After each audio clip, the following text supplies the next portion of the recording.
What if what we called manipulation was actually someone just desperately trying to meet their emotional needs in some of the worst ways possible? Hey, I'm Chrissy, the emotional intelligence nurse. This is part of my video series, The Healing Power of Presence. Let's get into this story. So it's easy to label someone as difficult when we don't understand the behavior or the behavior is really disruptive. But what if what we called manipulative is often just a nervous system really trying its best to survive with the tools that it has? I learned this while I was a nurse working in a correctional facility, a place where human emotion lives under constant pressure. Everything is stripped of pretense and everything else is magnified by fear, and everyone is generally pretty connection starved. One day, I was called to a unit where staff were really struggling with someone whose behavior had become disruptive, and the word everyone kept using was manipulative. They're being manipulative.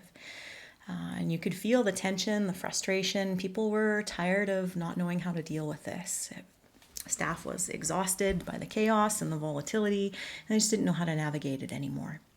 As I listened, and as I listened some more, it became really clear to me this wasn't chaos for the sake of chaos' sake. It was a human being that was swinging between two unmet human needs, the need for connection and the need for autonomy. This person was really trying to belong, and they were simultaneously trying to be free. And kind of at the same time, it just wasn't working. And that's what was creating the chaos. It was creating the conflict, especially in that setting. So when these needs collide, behavior can start to become unpredictable. It starts to feel like manipulation. The more I could explain this to the staff and not excuse the behavior, but just explain the mechanism of behavior, it started to change. You could feel things shift. You could feel understanding grow.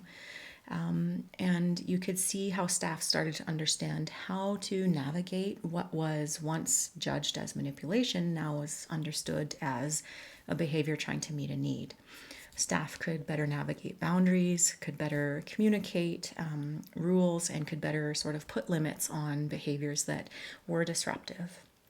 The tension started to ease. Things were just a little bit easier in that instant, in that shift.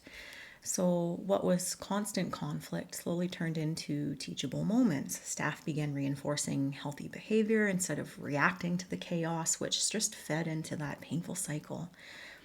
Understanding became the correction, and presence is how that correction was taught in moments. So, every one of us, whether we are in a correctional facility or a relationship, a workplace, a family, or our own inner world, we need to feel this, right? What can look like defiance might actually be desperation, and what can feel like manipulation might actually be fear of needs going unmet. So, what seems irrational might simply just be survival. When we learn to see behavior not as a threat, but as a message of needs going unmet with tools that are attempting desperately to meet the needs in the best way the tools know how that the person has, we can start understanding what's underneath, and we can start actually helping. We can start being present. We can start communicating. And that small shift, it can really change everything. If you found this helpful, if you found this inspiring, I'm Chrissy, the emotional intelligence nurse. This is a video series, The Healing Power of Presence, where I share stories with you just like this. If you found it food for the soul, please don't forget to hit like, subscribe, and share with someone else who you think may find this helpful. I'll see you around.